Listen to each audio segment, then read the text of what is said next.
Hai, Assalamualaikum and a very good morning. So hari ini kita akan tengok subtopik yang seterusnya, iaitu berkaitan dengan subtopik 2.4, iaitu Born-Haber cycle. So apakah itu Born-Haber cycle? Born-Haber cycle digunakan untuk kira the lattice energy of the ionic solid. So contoh-contoh ionic solid adalah NaCl, K2O, CaF2 dan sebagainya lah. So secara asasnya, ionic solid mesti consist of a metal dan juga non-metal. So apa-apa yang ada metal, non-metal tu dikira ionic solid lah. Dan untuk kita construct Born-Haber cycle, kita akan gunakan banyak jenis entalpi. Tetapi at least ada beberapa benda yang kamu kena ulang balik lah supaya kamu lebih faham. So yang pertama adalah kamu kena tengok balik definition untuk electron affinity. So electron affinity ini sebagaimana saya cerita, dia berlaku untuk non-metal atom. Okay, berlaku dekat non-metal atom. So, electron affinity ini akan accept electron. Okay. So, electron affinity. Affinity bermaksud suka elektron. Okay. So, suka elektron ni bermaksud non-metal atom lah.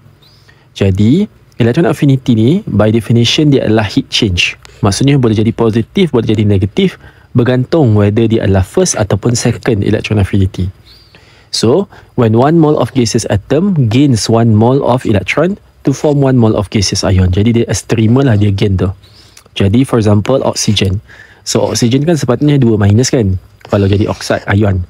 Jadi, kalau oxygen gaseous atom, kamu terima 1 elektron, dia akan dapat O minus.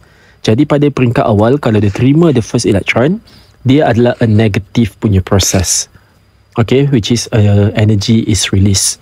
However, untuk O minus tambah lagi 1 elektron untuk jadi O2 minus, dia adalah positive process. Sebab energy is absorbed by the electron untuk overcome the repulsion. O minus ni dah negatif. Elektron ni pun negatif. Jadi bila nak terima lagi elektron, dia perlukan penyerapan haba untuk overcome the negative dengan negative charge tadi. Jadi overall dia adalah a positive process. Seterusnya, kamu akan tengok semula apa yang dimaksudkan dengan lattice energy. So, kita dah tengok lattice energy dekat sesi yang sebelum ini. So, lattice energy adalah heat ataupun energy release when 1 mole of solid ionic compound is formed from its gaseous ion. Jadi, apa-apa yang daripada gaseous ion positif ataupun gaseous ion yang negatif, kamu akan dapat ionic solid. Jadi value dia akan jadi 771 kJ per mole lah sebagai contoh. Tetapi kalau kita reverse kita punya equation, NaCl dekat bahagian reactant, kamu pecahkan dapat dia punya ion, itu dinamakan sebagai lattice dissociation. So bila dissociation ini dia memerlukan tenaga. Energy required to completely separate 1 mole of solid ionic compound into gaseous ion. Okay, so bila dia dah berubah, dia akan jadi positif dekat sini. Okay, so secara asasnya formation pembentukan ionic solid, dissociation adalah penguraian ionic solid menjadi gaseous ion. So magnitude dia akan sama, cuma dia punya sign sahaja akan berubah.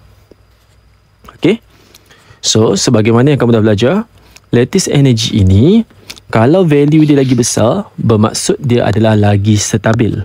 Okay, larger delta H lattice indicates a higher stability of ionic compound and also indicate that there is a higher strength of ionic bond in the ionic crystal. Okay, bermaksud delta H lagi besar, maksudnya lagi stabil disebabkan oleh kekuatan ionic bond. Ionic bond dia adalah stronger. Okay. Dan kenapa boleh jadi kuat? Disebabkan oleh berlakunya 2 faktor. Okay, so faktor yang pertama adalah melibatkan ionic charge. So makin tinggi ionic charge, bermaksud lagi tinggilah magnitude dia.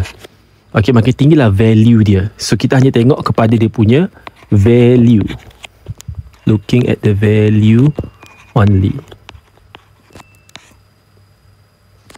Okay, so kalau kamu perhatikan dekat sini, lattice energy of MgO adalah lagi besar daripada Na2O.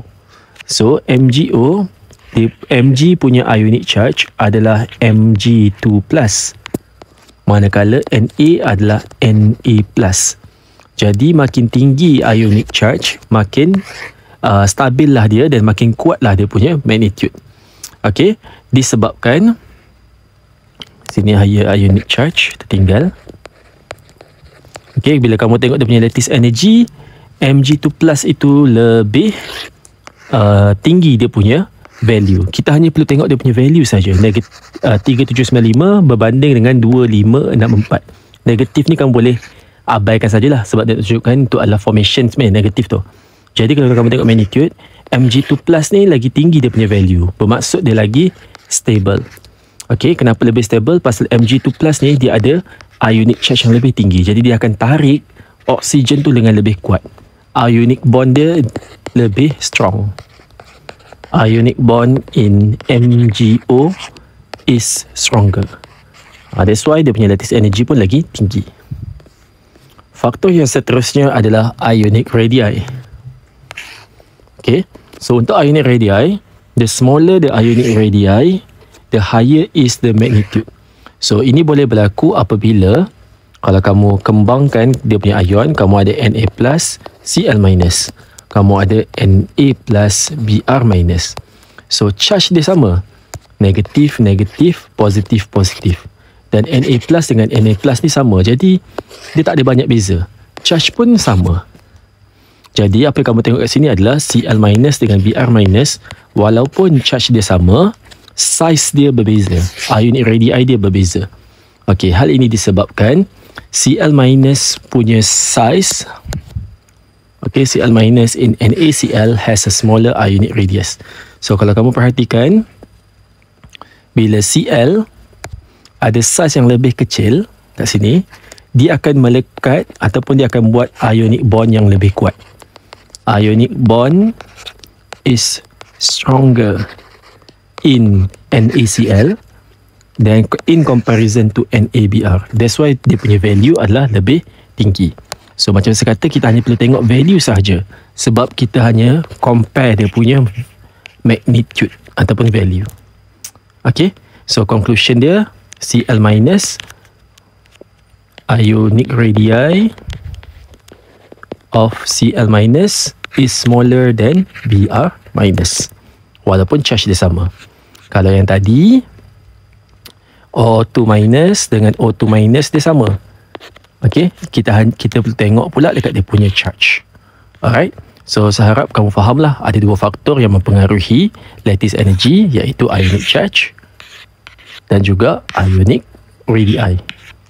Okey, so itu sahaja untuk sesi kali ini. Untuk next sesi pula kita akan tengok bagaimana kita nak construct the Born-Haber cycle berdasarkan enthalpy yang kamu dah belajar. Alright, I think that's all. Bye.